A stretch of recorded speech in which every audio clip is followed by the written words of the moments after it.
أما بعد فأعوذ بالله من الشيطان الرجيم بسم الله الرحمن الرحيم ومن يطع الله ورسوله فقد فاز فوزا عظيما صدق الله مولانا العلي العظيم۔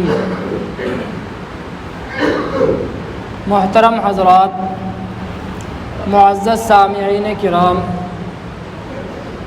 جیسا کہ آپ کو معلوم ہے کہ جو آنے والی رات ہے وہ رات شب برات کی رات ہے۔ شب برات سے متعلق کچھ کام کرنے کے ہیں اور کچھ کام نہ کرنے کے ہیں۔ دیکھیے، جو میں نے ابھی آپ کے سامنے آیت پڑھی اس کے اندر اللہ تبارک و تعالی نے فرمایا وَمَن يُطِعِ اللَّهَ وَرَسُولَهُ فَقَدْ فَازَ فَوْزًا عَظِيمًا، کہ جو آدمی اللہ کی اور اس کے رسول کی بات مانے گا تو وہی کامیاب ہوگا۔ دین نام ہے اطاعت کرنے کا، اللہ کی اور اس کے رسول کی اطاعت کرنے کا نام دین ہے۔ اپنی خواہشات کو، اپنی پسند کے کام کو انجام دینے کا نام دین نہیں ہے۔ یہ دین تو منقول ہو کر کے آیا ہے آپ صلی اللہ علیہ وسلم سے، اللہ تبارک و تعالی سے۔ اس کے اندر منمانی نہیں چلتی، حتیٰ کہ دین کے اندر عبادت بھی وہی مقبول ہے جو آپ صلی اللہ علیہ وسلم کے بتائے ہوئے طریقے کے مطابق ہوگی، وہی عبادت اللہ کے یہاں قبول ہوگی۔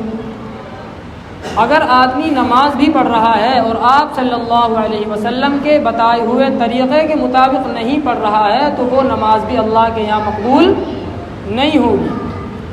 دیکھیے، اللہ تبارک و تعالی نے حکم فرمایا کہ جب ماہ رمضان آئے تو پورے رمضان کے روزے رکھو۔ اب اگر کوئی شخص اس مہینے کے اندر اللہ تبارک و تعالیٰ کے حکم کو مانتے ہوئے روزے رکھے گا تو ثواب ملے گا۔ اب کوئی شخص ایسا ہو کہ اس کے اندر تقویٰ کا ہیضہ ہو جائے، اس کو تقویٰ کا ہیضہ ہو جائے، وہ یہ سوچنے لگے کہ سب نے 30 روزے رکھے ہیں، میں تو 31 روزے رکھوں گا، عید کے دن کا بھی روزہ رکھوں گا۔ اگر وہ عید کے دن کا روزہ رکھنے لگے تو اس کو ثواب نہیں ملے گا، حالانکہ کیا رکھ رہا ہے؟ روزہ رکھنا بہت بڑی عبادت ہے، نہیں ہے؟ لیکن چونکہ اب اس کا یہ عمل آپ صلی اللہ علیہ وسلم کی تعلیمات کے خلاف ہو گیا، اب یہاں پر حکم یہ ہے کہ عید کے دن کا روزہ مت رکھو۔ جب حکم دیا جائے کہ یہ کام کرو تو اس وقت اس کام کو انجام دینا، اس میں ثواب ملے گا، اور جب یہ کہا جائے کہ اب مت کرو تو اب اس کام کو کرنے میں گناہ ملے گا۔ اب عید کے دن حکم یہ آ گیا کہ آج کے دن کا روزہ نہیں رکھنا ہے، تو اگر کوئی شخص اس دن روزہ رکھنے لگے تو ثواب نہیں ملے گا، بلکہ الٹا کیا ملے گا؟ گناہ ملے گا۔ غرض مقصد کہنے کا یہ ہے کہ دین نام ہے اللہ اور اس کے رسول کی اطاعت کرنے کا، نہ کہ اپنی خواہش کو پورا کرنے کا۔ اپنی خواہش کو تو مارنا ہے۔ چنانچہ ایک حدیث میں آپ صلی اللہ علیہ وسلم نے فرمایا الکیس من دان نفسہ وتہیأ لما بعد الموت والعاجز من اتبع نفسہ ہواہا وتمنی علی اللہ۔ عقل مند وہ ہے جو اپنے نفس کو کچل دے، اپنے نفس کی خواہشات پر عمل نہ کرے، وتہیأ لما بعد الموت، اور موت کے بعد کے لیے عمل کرے۔ اور عاجز کون ہے؟ اور عاجز وہ آدمی ہے جو اپنے نفس کی پیروی کرے، جو اس کے دل میں آتا ہے، جو اس کو اچھا لگتا ہے بس وہ کرے، تو ایسا شخص عاجز ہے۔ تو آپ صلی اللہ علیہ وسلم فرماتے ہیں والعاجز من اتبع نفسہ ہواہا، عاجز وہ آدمی ہے جو اپنے نفس کو اپنی خواہشات کے پیچھے لگا دے، وتمنی علی اللہ، اور اللہ سے پھر امید رکھے بخشش کی کہ اللہ تبارک و تعالی مجھ کو معاف کرنے والا ہے۔ اپنی طرف سے کوئی کوشش نہیں کر رہا ہے بخشش کرانے کی، جو جی میں آ رہا ہے وہ کرتا ہے، جس طریقے سے چاہتا ہے جو ہے اس دنیا کے اندر اپنی زندگی گزار رہا ہے، اور اللہ سے کیا کر رہا ہے؟ تمنا کہ اللہ معاف کرنے والا ہے۔ جہاں اللہ تبارک و تعالی معاف کرنے والا ہے، اسی اللہ تبارک و تعالی کی صفت جبار بھی ہے، اسی اللہ تبارک و تعالی کی صفت ذو عقاب علیم بھی ہے، سخت سزا دینے والا۔ اسی اللہ تبارک و تعالیٰ کی صفت ان بطش ربک لشدید بھی ہے، بڑی سخت پکڑ کرنے والا۔ اسی اللہ تبارک و تعالیٰ کی صفت لا يعذب عذابہ احد ولا یوثق وثاقہ احد، یہ بھی اس کی صفت ہے کہ اس جیسا عذاب کوئی نہیں دے گا، اس جیسا کوئی کسی کو باندھ نہیں سکتا۔ تو جہاں اللہ مغفرت کرنے والا، رحم کرنے والا ہے، وہیں اللہ تبارک و تعالی پکڑ کرنے والا بھی ہے۔ مغفرت اور رحم اللہ تبارک و تعالی ان لوگوں پر کرتے ہیں جو بخشش چاہتے ہیں، جو رحم چاہتے ہیں، جو اللہ تبارک و تعالی سے یہ چاہتے ہیں کہ اللہ ہم کو کیا کر دے، معاف کر دے۔ بہرحال مقصد کہنے کا یہ ہے کہ دین نام ہے اللہ اور اس کے رسول کی اطاعت کرنے کا، نہ کہ اپنی خواہشات پر عمل کرنے کا۔ آج بہت سارے کام ایسے ہیں جو بظاہر دیکھنے میں بڑے اچھے معلوم ہوتے ہیں، آدمی ان کو دیکھ کر کے سمجھتا ہے کہ بہت اچھا عمل ہے، لیکن شریعت کی نگاہ میں وہ اچھا نہیں ہے۔ قرآن کریم کے اندر اللہ تبارک و تعالی فرماتے ہیں عسیٰ ان تکرہوا شیئا وہو خیر لکم وعسیٰ ان تحبوا شیئا وہو شر لکم۔ فرمایا اللہ تبارک و تعالی نے بہت سارے کام، بہت ساری چیزیں ایسی ہیں کہ جو تم کو بظاہر اچھی نہیں لگیں گی، بری لگیں گی، لیکن وہ حقیقت میں تمہارے لیے بہتر ہیں۔ وعسیٰ ان تحبوا شیئا وہو شر لکم، بہت سارے اعمال، بہت سارے کام، بہت ساری چیزیں تم کو اچھی لگیں گی، جی چاہے گا تمہارا کہ میں یہ کام کر لوں، وہ ہوا شر لکم، لیکن وہ تمہارے لیے بدتر ہے، برا ہے وہ کام تمہارے لیے کرنا۔ تو یہ تو ہم کو کون بتلائے گا؟ اللہ اور اس کے رسول بتلائیں گے، شریعت بتلائے گی کہ ہمارے لیے کیا چیز بہتر ہے، ہم کو کیا عمل کرنا ہے، کیا نہیں کرنا۔ یہ ہم خود اپنے آپ سے، اپنی عقل سے اس بات کا فیصلہ نہیں کر سکتے کہ ہم کو کیا کرنا ہے، یہ کون بتائے گا؟ شریعت بتائے گی۔ تو شب برات آج ہے، تو اس کے بارے میں بھی شریعت نے ہماری رہنمائی کی ہے کہ ہم کو کیا کرنا ہے، کیا نہیں کرنا ہے۔ بہت ساری بدعات، خرافات آج ہمارے اندر پھیل چکی ہیں۔ شب برات کے موقع پر بھی بہت ساری باتیں ہمارے اندر رائج ہیں۔ سب سے پہلے تو یہ سمجھیے کہ شب برات کو جو ہم نے درجہ دے دیا ہے وہ حقیقت میں اس کا درجہ نہیں ہے، فرض سے بھی آگے کا درجہ دے دیا۔ اس رات میں عبادت کرنے کو ہم لوگ فرض سمجھتے ہیں کہ اگر ہم نے جو ہے اس رات میں عبادت نہیں کی تو گناہ ملے گا۔ 15 شعبان کا روزہ رکھنے کو گویا کہ فرض کی طرح ہم نے جو ہے سمجھ لیا، سارے کے سارے رکھیں گے روزہ، اگر کوئی نہیں رکھ رہا ہے روزہ تو اس کو برا سمجھتے ہیں۔ تو سب سے پہلے تو یہ سمجھیے کہ شب برات کی راتوں میں عبادت کرنا واجب نہیں ہے، مستحب ہے۔ کیا ہے؟ مستحب ہے۔ اگر عبادت کریں گے تو ثواب ملے گا، نہیں کریں گے تو کوئی گناہ نہیں ملے گا۔ اس کا اتنا زیادہ التزام کرنا، اگر یہ اتنا زیادہ ضروری ہوتا تو آپ صلی اللہ علیہ وسلم اور صحابہ کرام اس عمل کو کرتے نہیں کرتے؟ آپ صلی اللہ علیہ وسلم کے بعد میں صحابہ کرام کی پوری زندگی میں ہمیں اس رات میں اہتمام کرنے کی کوئی روایت نہیں ملتی۔ یہ ضرور ہے کہ اس رات کی کوئی نہ کوئی حیثیت ہے، کوئی نہ کوئی حقیقت ہے۔ چنانچہ حدیث پاک میں آتا ہے کہ اس رات میں اللہ تبارک و تعالی اگلے سال میں جتنے بچے پیدا ہوں گے سب کو لکھا جاتا ہے رجسٹر میں کہ یہ بچہ پیدا ہوگا، فلاں کے یہاں پر پیدا ہوگا، یہ اس کا نام ہوگا، اتنے بجے ہوگا، اور پوری زندگی میں یہ کام کرے گا، سب کچھ لکھا جاتا ہے اس رات کے اندر۔ اور جتنے لوگ اس دنیا سے رخصت ہوں گے ان سب کی بھی لسٹ تیار کی جاتی ہے اسی رات میں کہ یہ جو آنے والا جو سال ہے اس رات میں کون کون اس دنیا سے جائے گا، کس کس کی زندگی ختم ہوگی، سب کی لسٹ تیار کی جاتی ہے۔ اسی رات میں اللہ تبارک و تعالی آئندہ سال کا رزق اتارتے ہیں، رزق نازل فرماتے ہیں۔ جو سال آئندہ آئے گا اس سال میں اس دنیا کے اندر کتنا رزق اتارنا ہے، کس کو کتنا دینا ہے، یہ سب اللہ تبارک و تعالی اسی رات کے اندر فیصلے فرماتے ہیں۔ اور اس رات میں اللہ تبارک و تعالی آسمان دنیا پر تشریف لاتے ہیں اور اعلان کیا جاتا ہے کیا ہے کوئی اللہ تبارک و تعالی سے اپنے گناہوں کی معافی چاہنے والا جو مجھ سے معافی چاہ لے۔ لیکن چند لوگ ایسے ہیں کہ اللہ تبارک و تعالی اس رات میں ان کو معاف نہیں فرماتے، سب کی بخشش کی جاتی ہے اس رات کے اندر، لیکن چند لوگ ایسے ہیں کہ ان کی بخشش اس رات میں بھی نہیں ہوتی۔ وہ چند لوگ کیسے ہیں؟ ذرا ہم اپنے گریبانوں میں ٹٹولیں اور جھانکیں، غور و فکر کریں کہ کیا ہم ان لوگوں میں ہیں یا نہیں ہیں، ان لوگوں میں ہمارا شمار ہے یا نہیں ہے۔ نمبر 1، اپنے والدین کا نافرمان، اپنے والدین کا نافرمان، جو اپنے والدین کا نافرمان ہو، جو اپنے والدین کی جائز بات نہ مانتا ہو۔ اگر والدین کسی گناہ کے کام کا حکم کریں تو اس کو تو مانا نہیں جائے گا، لیکن اگر کسی جائز کام کو کہیں تو اس کو رد نہیں کیا جائے گا۔ کیا ہم اپنے والدین کے نافرمان ہیں؟ ذرا ہم دیکھیں تو اس رات میں جو آدمی اپنے والدین کا نافرمان ہو وہ اللہ کے سامنے لاکھ توبہ تلہ کر لے، اللہ اس کی معافی نہیں کرتے۔ نمبر 2، مشرک آدمی جو اللہ تبارک و تعالیٰ کے ساتھ شرک کرنے والا ہو، اللہ کو ایک نہ جانتا ہو، کئی معبود سمجھتا ہو کہ اس دنیا کو پیدا کرنے میں کئی معبودوں کا ہاتھ ہے، کئی نے مل کر کے اس کو پیدا کیا ہے، رزق دینے والا الگ خدا ہے، بیماری دینے والا الگ خدا ہے، صحت دینے والا الگ خدا ہے، غمی خوشی دینے والا الگ خدا ہے۔ مشرک، شرک کرنے والا جو اللہ تبارک و تعالیٰ کے علاوہ کسی اور کو بھی حاجت روا، مشکل کشا سمجھتا ہو۔ آئی بات سمجھ؟ قبروں کے اوپر جا کر کے مانگنا قبر والے سے، یہ بھی شرک ہے۔ قبروں کے اوپر جا کر کے اپنی بیماری سے شفا یابی طلب کرنا، جو اس کے اندر بزرگ پڑے ہوئے ہیں ان سے یہ کہنا کہ میرے گھر کے اندر یہ پریشانی ہے، میں بیمار ہوں۔ ارے وہ تو خود بیماری سے مرا تھا، جس سے تم اپنی بیماری ٹھیک کروا رہے ہو وہ تو خود بیماری سے مرا تھا، وہ کیا ٹھیک کرے گا؟ وہ ٹھیک کرے گا؟ ٹھیک کرنے والا کون بتائیے؟ ٹھیک کرنے والی ذات اللہ تبارک و تعالیٰ کی۔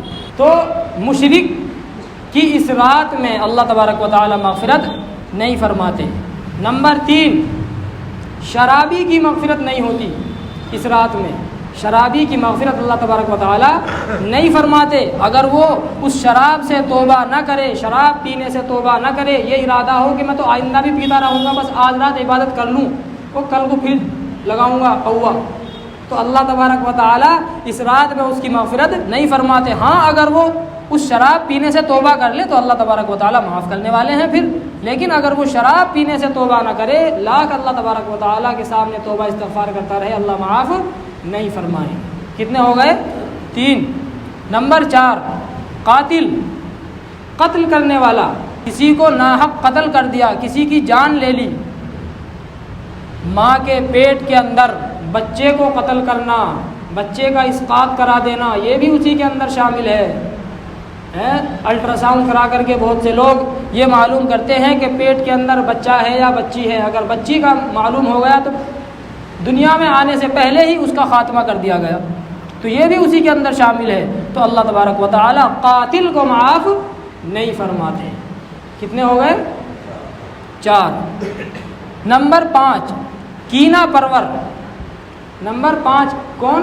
کینہ پرور، کسی کی طرف سے دل کے اندر بغض ہو، عناد ہو، دشمنی ہو، نفرت ہو، حسد ہو کسی کی طرف سے، تو اللہ تبارک و تعالیٰ ایسے آدمی کو معاف نہیں فرماتے۔ تو اپنے دلوں کو حسد سے، ریا سے، بغض سے، ان تمام چیزوں سے اپنے دل کو پاک کرنا ہے۔ آئی بات سمجھ میں؟ تو جو کینہ پرور آدمی ہے تو اللہ تبارک و تعالیٰ ایسے آدمی کی مغفرت نہیں فرماتے۔ کتنے ہو گئے؟ 5۔ نمبر 6، اپنی شلوار کو، اپنی پینٹ کو، اپنے پائجامے کو ٹخنے سے نیچے لٹکانے والا۔ کون؟ اپنی شلوار کو ٹخنے سے نیچے لٹکانے والا، اس کی بھی اللہ تبارک و تعالیٰ اس رات میں مغفرت نہیں فرماتے۔ جس گناہ کو ہم نے ہلکا سمجھ رکھا ہے، صرف یہ سمجھ لیا کہ نماز کے اندر اپنے ٹخنوں کو کھول لو، بس بات بن گئی۔ آپ صلی اللہ علیہ وسلم فرماتے ہیں من جر ازارہ فہو فی النار، کہ جو آدمی اپنے ازار کو، اپنے تہبند کو، اپنے پائجامے کو ٹخنوں سے نیچے لٹکاتا ہے فہو فی النار، تو وہ کہاں ہوگا؟ جہنم میں۔ ایک حدیث میں آتا ہے ما اسفل من الکعبین ففی النار، کہ جو حصہ بدن کا ڈھکا ہوا ہوگا ٹخنے سے نیچے، تہبند سے، پائجامے سے، پینٹ سے، وہ حصہ کہاں ہوگا؟ آگ میں ہوگا۔ تو اتنی سخت وعیدیں آئی ہیں جو ہے آدمی کے اپنے ٹخنے ڈھانپنے کے متعلق، مردوں کے لیے حکم یہ ہے کہ اپنے ٹخنوں کو کھلا رکھیں۔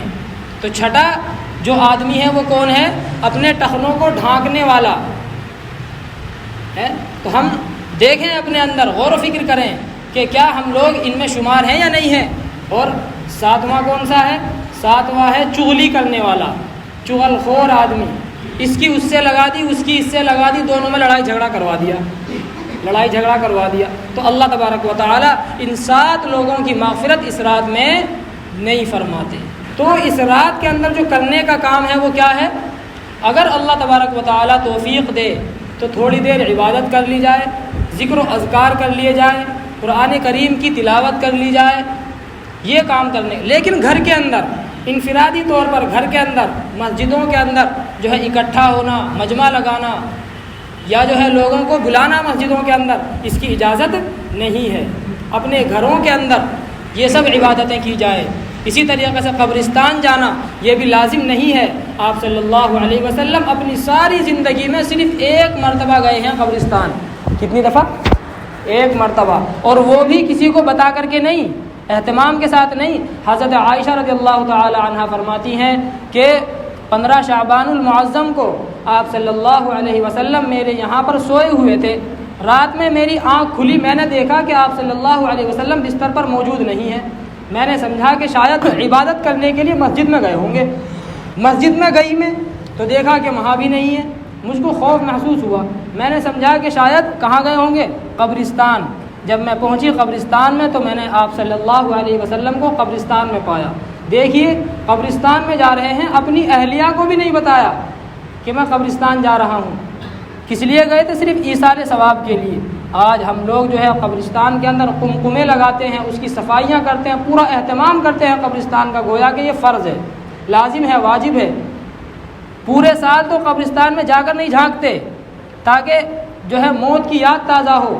حالانکہ کبھی کبھی ہفتے میں، مہینے میں قبرستان کا چکر لگانا چاہیے، ٹوٹی ہوئی قبریں دیکھنی چاہیے، وہاں کے جھاڑ جھنکاڑ دیکھنے چاہیے تاکہ آدمی کو اپنی موت یاد آئے اور یہ سوچے کہ یہ بھی ہماری طرح کبھی محلوں میں، گھروں کے اندر رہا کرتے تھے، کل کو ہم کو بھی کہاں آنا ہے؟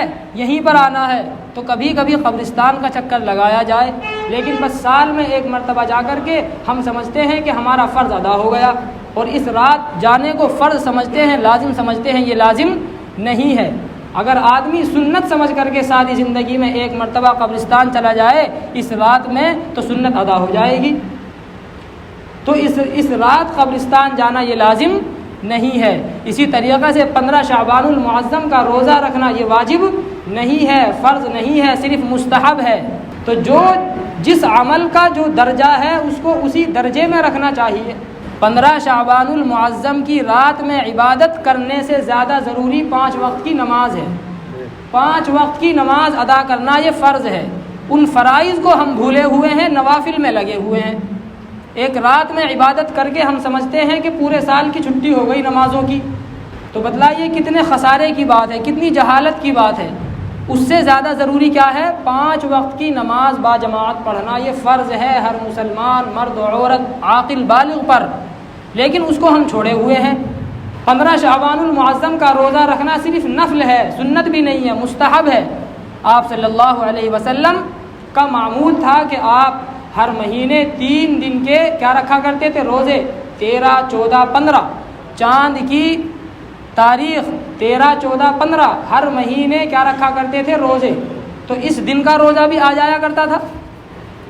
نیز آپ صلی اللہ علیہ وسلم شعبان کے مہینے میں کثرت سے روزے رکھا کرتے تھے، صرف 1 دن کا روزہ نہیں رکھا کرتے تھے۔ کیوں؟ آپ صلی اللہ علیہ وسلم نے فرمایا کہ اس مہینے میں اللہ تبارک و تعالیٰ کے پاس تمام لوگوں کے اعمال لے جائے جاتے ہیں، اللہ کے سامنے تمام لوگوں کے اعمال پیش کیے جاتے ہیں۔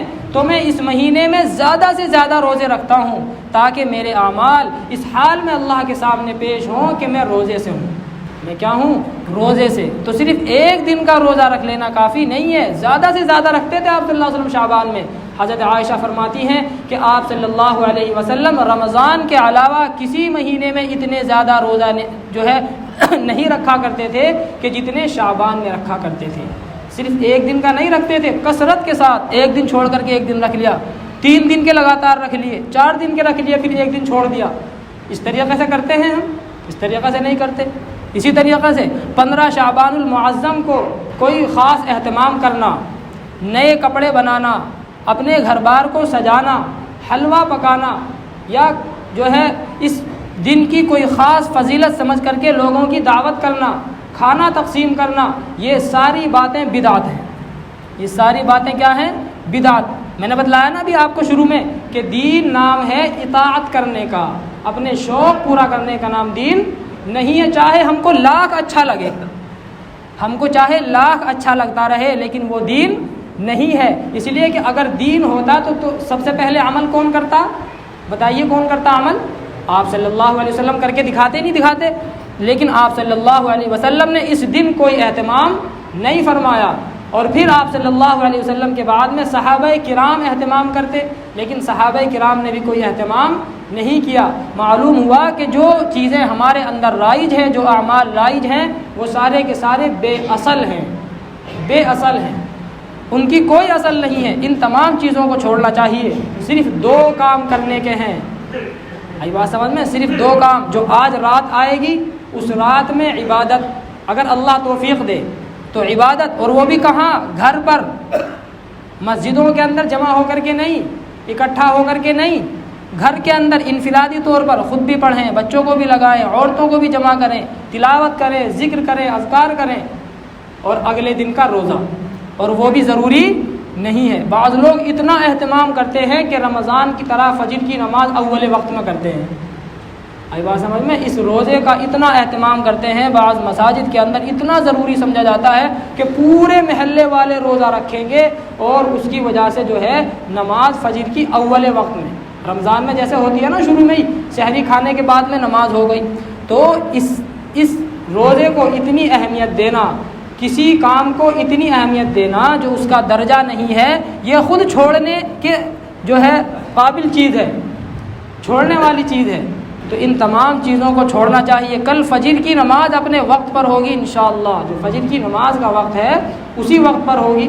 روزہ اگر رکھنا ہے تو سحری کھا کر کے لیٹ جائے، تھوڑی دیر آرام کر لے، لیکن بہت سے لوگ ایسے ہوں گے جو روزہ نہیں رکھتے، بیمار ہے، وہ اپنے وقت پر آئیں گے، چونکہ اس دن کی، اس رات کی وہ حیثیت نہیں ہے جو ہم نے اپنے ذہنوں کے اندر بٹھا لی۔ جو جس کا درجہ ہے اس کو اسی درجے میں رکھنا چاہیے۔ اگر روزہ رکھیں گے تو ثواب ملے گا، نہیں رکھیں گے تو کوئی گناہ نہیں ملے گا۔ رمضان کا روزہ اگر چھوڑ دیں تو گناہ ملتا ہے؟ نہیں ملتا۔ لیکن اس دن کا روزہ چھوڑنے میں کوئی گناہ نہیں ہے۔ رات میں عبادت کرنا یہ فرض نہیں ہے، اللہ توفیق دے۔ اس سے زیادہ ضروری 5 وقت کی نماز ہے، اس سے زیادہ ضروری کیا ہے؟ 5 وقت کی نماز، وہ ہم نہیں پڑھتے۔